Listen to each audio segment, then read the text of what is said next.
akan menjelaskan ejaan yang disempurnakan EYD.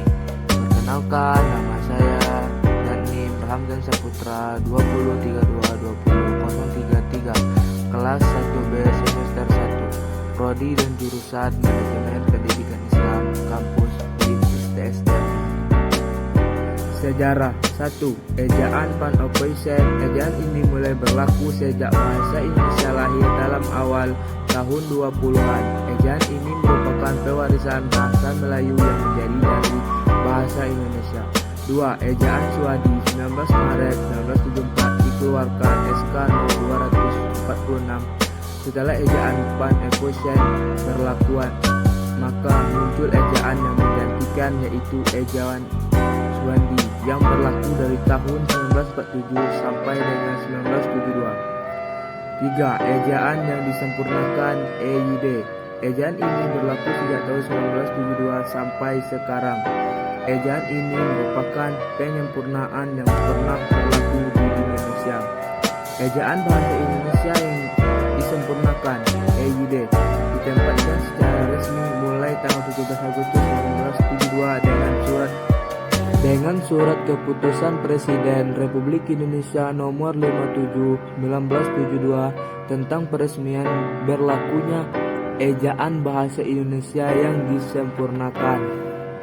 Selanjutnya, apa itu ejaan yang disempurnakan? EYD. Ejaan bahasa Indonesia yang disempurnakan atau disingkat dengan EYD adalah ejaan bahasa Indonesia yang berlaku dari tahun 1972 hingga 2015 dan kembali berlaku sejak 2022. 1. Ejaan ini menggantikan ejaan Republik atau ejaan Suwandi dan ejaan bahasa Indonesia (EBI). EYD ini telah diberlakukan dan diresmikan pada masa pemerintahan Soeharto, tempatnya 26 Agustus 1972. Lanjut. B. Huruf vokal. Huruf vokal adalah huruf yang melambangkan vokal. Dalam bahasa Indonesia terdiri atas 5 huruf. Huruf vokal atau disebut dengan huruf hidup, yaitu A, E, I, O, dan U. Pengguna huruf vokal, misalnya pemakaian dalam kata huruf vokal A, E, I, O, U. Pada posisi awal, huruf A diletakkan pada awal, contohnya api. Pada posisi tengah, padi.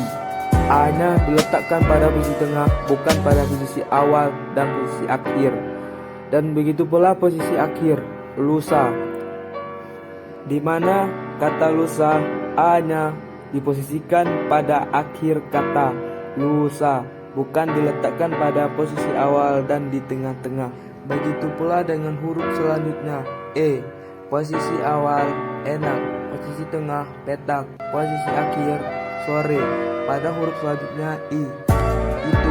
Posisi tengah simpan, posisi akhir murni, dan juga begitulah seterusnya sampai U. C. Huruf konsonan.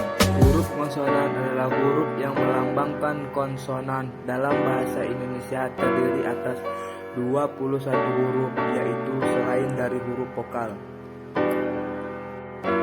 Huruf konsonan dan adapun contoh pemakaiannya dalam kata bisa dilihat dalam tabel pada berikut ini.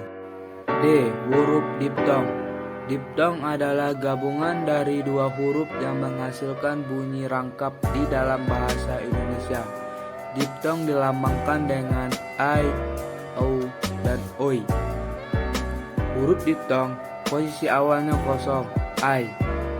Posisi tengahnya balairung, posisi akhirnya pandai. Pada au, posisi awalnya autodidak, posisi tengahnya taufik, posisi akhirnya hari. Dan begitulah contoh selanjutnya. E. Gabungan huruf konsonan. Dalam bahasa Indonesia terdapat 4 gabungan huruf yang melambangkan konsonan, yaitu huruf K, Eng, Nyi, dan Sai. Penulisan unsur sarapan.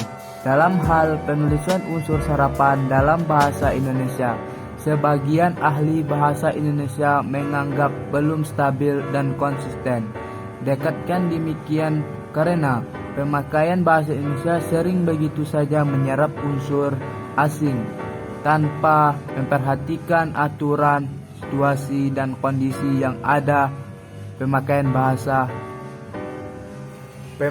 bahasa seenaknya menggunakan kata asing tanpa memproses sesuai dengan aturan yang telah diterapkan.